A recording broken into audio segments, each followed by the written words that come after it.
नमामि भक्तवत्सलं कृपालुशीलकोमलं भजामि ते पदाम्बुजम् अकामिनां स्वधामदं निकामश्यामसुन्दरं भवाम्बुनाथमन्दिरं प्रफुल्लकञ्जलोचनं मदादिदोषमोचनं।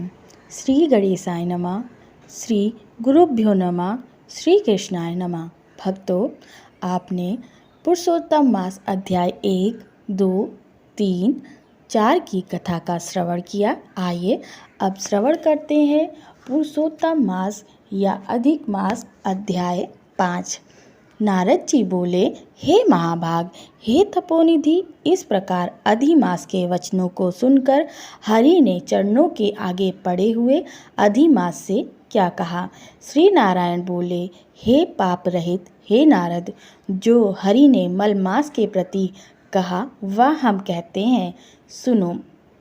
हे मुनि श्रेष्ठ, आप जो सत्कथा हमसे पूछते हैं, आप धन्य हैं। श्री कृष्ण बोले, हे अर्जुन, बैकुंठ का वृत्तांत हम तुम्हारे सम्मुख कहते हैं, सुनो। मलमास के मूर्छित हो जाने पर हरि के नेत्र से संकेत पाए हुए गरुड़ मूर्छित मलमास को पंख से हवा करने लगे। हवा लगने पर अधिमास उठकर फिर बोला, हे विभो, यह मुझको नहीं रुचता है। अधिमास बोला, हे जगत को उत्पन्न करने वाले, हे विष्णु, हे जगतपते, मेरी रक्षा करो, रक्षा करो।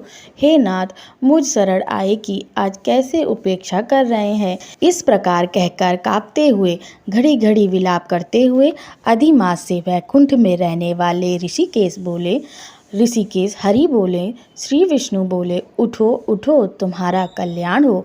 हे वत्स, विषाद मत करो। हे निरीश्वर, तुम्हारा दुख मुझको दूर होता नहीं ज्ञात होता। ऐसा कहकर प्रभु मन में सोचकर क्षण भर में उपाय निश्चय करके पुनः अधिमास से मधुसूदन बोले। श्री विष्णु बोले, हे वत्स, योगियों को भी जो दुर्लभ गोलोक है वहाँ मेरे साथ चलो, जहाँ भगवान श्री कृष्ण पुरुषोत्तम ईश्वर रहते हैं। गोपियों के समुदाय के मध्य में स्थित 2 भुजा वाले मुरली को धारण किए हुए नवीन मेघ के समान श्याम लाल कमल के सदृश नेत्र वाले, शरद पूर्णिमा के चंद्रमा के समान अति सुंदर मुख वाले, करोड़ों कामदेव के लावण्य की मनोहर लीला के धाम, पीतांबर धारण किए हुए, माला पहने, वनमाला से विभूषित, उत्तम रत्न धारण किए हुए, प्रेम के भूषण, भक्तों के ऊपर दया करने वाले, चंदन चर्चित सर्वांग, कस्तूरी और केसर से युक्त,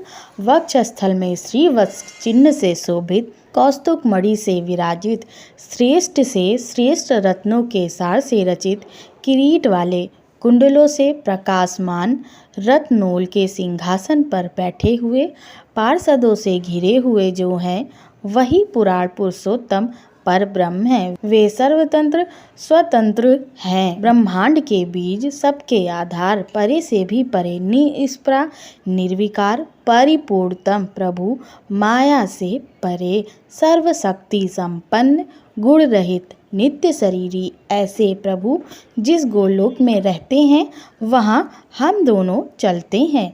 वहाँ श्री कृष्ण चंद तुम्हारा दुख दूर करेंगे। श्री नारायण बोले, ऐसा कहकर अधिमास का हाथ पकड़कर हरि गोलोक को गए।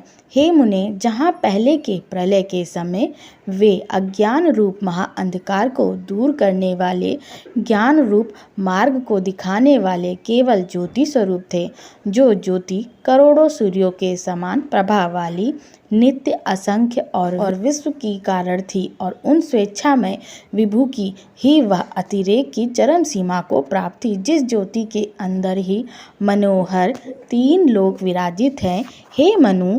हे मुने, उसके ऊपर अविनाशी ब्रह्म की तरह गोलोक विराजित है। 3 करोड़ योजन का चारों तरफ जिसका विस्तार है और मंडलाकार जिसकी आकृति है, लहलहाता हुआ साक्षात मूर्तिमान तेज का स्वरूप है, जिसकी भूमि रत्नमय है, योगियों द्वारा स्वप्न में भी जो अदृश्य है, परंतु जो विष्णु के भक्तों से गम्य और दृश्य है, ईश्वर ने योग द्वारा जिसे धारण कर रखा है, ऐसा उत्तम लोक अंतरिक्ष में स्थित है। आधि व्याधि, बुढ़ापा, मृत्यु, शोक, भय आदि से रहित है। श्रेष्ठ रत्नों से भूषित असंख्य मरकानों से शोभित है। उस गोलोक के नीचे 50 करोड़ योजन के विस्तार के भीतर दाहिनी बैकुंठ और बाएं उसी के समान मनोहर शिवलोक स्थित है। 1 करोड़ योजन विस्तार के मंडल का बैकुंठ शोभित है। वहाँ सुंदर पीताम्बरधारी वैष्णव रहते हैं। उस बैकुंठ के रहने वाले शंख चक्र गदा पद्म धारण किए हुए लक्ष्मी के सहित चतुर्भुज हैं। उस बैकुंठ में रहने वाली स्त्रियां बजते हुए नुपुर और करधनी धारण की हैं। सब लक्ष्मी के समान रूपवती हैं।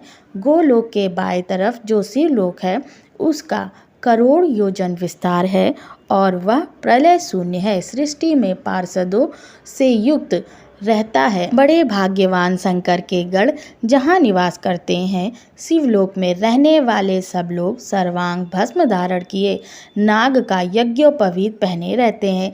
अर्धचंद्र जिनके मस्तक में शोभित है। त्रिशूल और पट्टिसधारी सब गंगा को धारण किए वीर हैं और सबके सब शंकर के समान जयशाली हैं। गोलोक के अंदर अति सुंदर एक ज्योति है। वह ज्योति परम आनंद को देने वाली और बराबर परमानंद का कारण है। वह ज्योति परम आनंद को देने वाली और बराबर परमानंद का कारण है। योगी लोग बराबर योग द्वारा ज्ञान चक्षु से आनंद जनक निराकार और पर से भी पर उसी ज्योति का ध्यान करते हैं।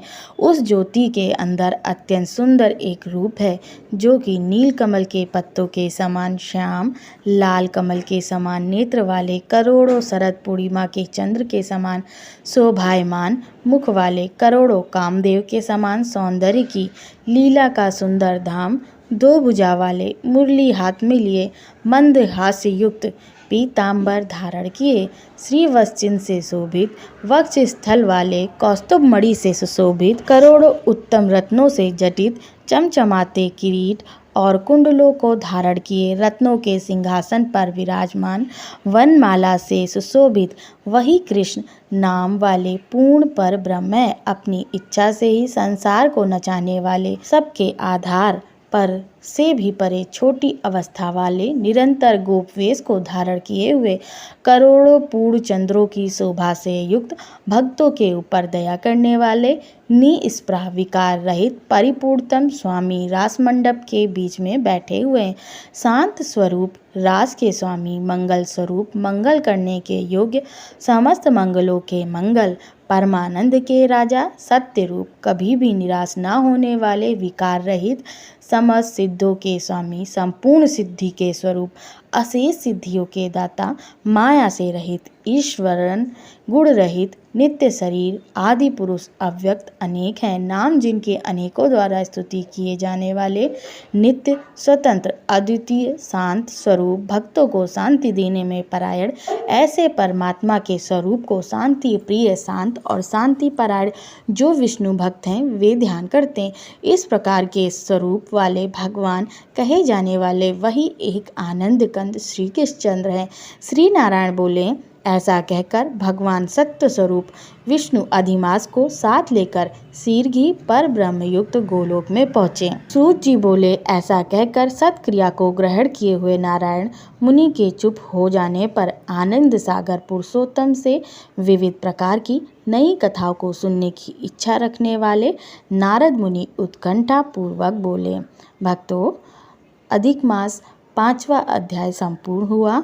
अगला अध्याय आप अगली वीडियो में श्रवण करेंगे एवं अधिक मास प्रथम, द्वितीय, तृतीय, चतुर्थ अध्याय का श्रवण करने के लिए अधिक मास अध्याय के नाम से मेरी चैनल पर प्लेलिस्ट है, उस पर जाकर क्लिक करके आप उन कथाओं का श्रवण कर सकते हैं। राधे कृष्ण।